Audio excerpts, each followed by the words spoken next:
mentre parleremo ancora per 4 ore, poi ci sarà la discussione di altre 5 ore, domani finiamo.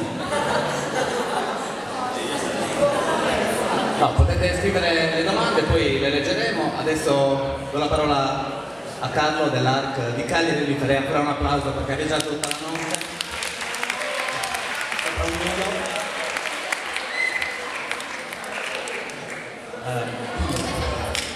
Sono un po' emozionato.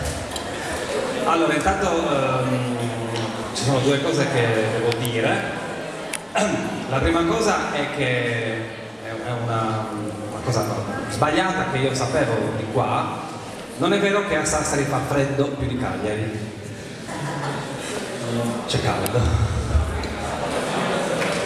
La seconda cosa che ho scoperto è che voi dite froscio, noi diciamo froccio. Secondo me è una bella differenza anche questa. Froccio. Vabbè. Allora, chi mi ha preceduto ha parlato abbastanza bene del tema di oggi. La nostra realtà cagliaritana è simile a quella di Sassari, c'è un'associazione che da 10 anni lotta per i diritti dei gay e delle lesbiche, dei transessuali, dei transgender e di tutti gli altri lì in mezzo, e si fa la lotta alla discriminazione, quindi al razzismo nei confronti dei gay, che avete capito si chiama omofobia. Ma che cos'è questa omofobia? Io così immagino da una parte i picchiatori, ecco, la prima categoria è quella dei picchiatori dei gay. I picchiatori dei gay sono quelli che mettono in pratica l'omofobia fisica, quella più violenta, quella che lascia il sangue, qualcuno muore ogni tanto, come è successo in Cile, un ragazzo è morto. Però questa cosa, che è terribile, statisticamente per fortuna, almeno in Europa, non è così frequente. Quelli che muoiono perché sono gay non sono tantissimi, oppure muoiono di altre cose ma non c'entra niente. Poi c'è un altro tipo di picchiatori, l'omofobia fisica, la violenza. Poi c'è un'altra categoria che è quella viene chiamata omofobia psicologica, forse non è anche definizione, ma insomma è quella serie di pressioni che si fanno alle persone perché sono diverse. Gli si dice tu sei diverso e quindi sei diverso, sei diverso, sei diverso. Se vedete, questa cosa appartiene non soltanto agli omosessuali, ma tutti quelli che sono diversi, va bene. Tutti quelli che sono diversi sanno che sono diversi e sanno che perché sono diversi c'è qualcuno che gli dice sei diverso e ti mette nell'angolo. Sono in fascia protetta, non posso usare parolacce. Allora, questa secondo me è il tipo di violenza più forte, più pericolosa e più insidiosa che possiamo subire, perché ciascuno di noi, più o meno, siamo diversi per età, per tante cose, ciascuno ha la propria personalità, no? C'è quello che si veste in un certo modo, quello che è grasso, quello che ha più brufoli, quello che perde i capelli, anche io.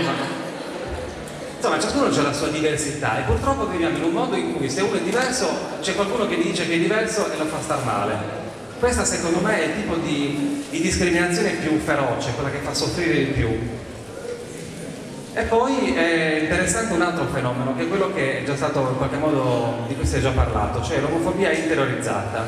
È una parolaccia, cioè detta così sembra uno dice ma che cosa vuol dire interiorizzata, omofobia? Già sono due termini, già insieme sono difficili. Ma per dire in parole povere, quando uno è diverso, ma crede che gli altri abbiano ragione a pestarlo. Capito ragazzi? Ci sono persone che vengono pestate, ma che credono che sia in qualche modo giusto di essere pestate. O meglio, si rendono conto che subire del male è male, perché il male ti fa male, non è che non ti fa male. Però, se hai interiorizzato, esatto, se lo meritano, c'è qualcuno che crede che se è pestato, in fondo se lo merita. E questo mi fa vomitare. Ed è tipico della nostra società, c'è qualcuno che ci ha messo in testa che essere diversi è sbagliato, ma quindi è giusto che gli altri ci picchiano perché siamo sbagliati. Adesso questa cosa non l'ho detta, probabilmente ci rifletterete dopo, ciascuno per conto suo, qualcuno se ne dimenticherà, però secondo me è una cosa veramente sulla quale riflettere, perché poi non ha a che vedere soltanto con l'essere gay o no, la lesbica, ci sono tantissime altre piccole diversità, veramente ce ne sono tante, sessuali e non sessuali, anzi forse quella sessuale è anche l'ultima, è quella che ha soltanto il privilegio di venire qui a usare un microfono e parlare, ma ci sono molte altre diversità che non hanno neanche un microfono.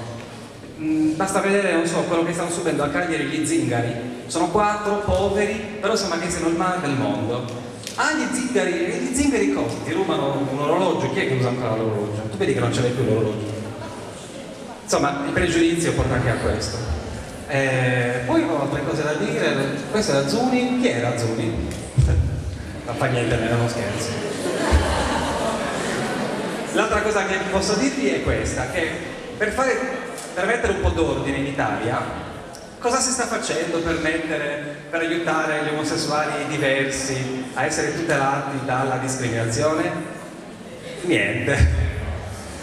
C'è lo spread, abbiamo tante altre cose molto più urgenti e noi siamo sempre in fondo. Abbiamo avuto delle proposte di legge ridicole con dei nomi assurdi, Dico, gli altri, i CUS, i Dorè, i Pax era anche bello perché il Pax si va a pace. Non abbiamo niente, ragazzi, niente che tuteli le diversità.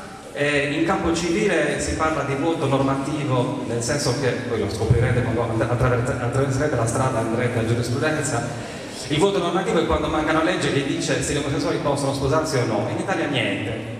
Non ci si può sposare, ma le recenti sentenze dicono che in realtà è giusto anche tutelare i gay, però se non fai una legge che li tutela questi gay è come se niente, non rimane nulla.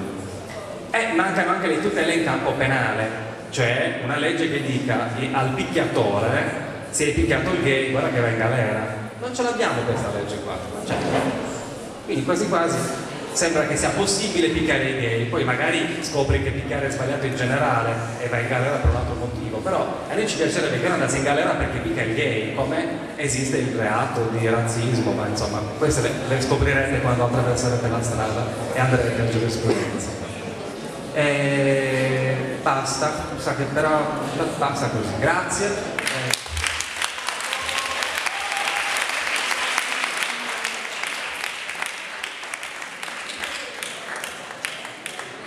Allora abbiamo anche la testimonianza di un ragazzo che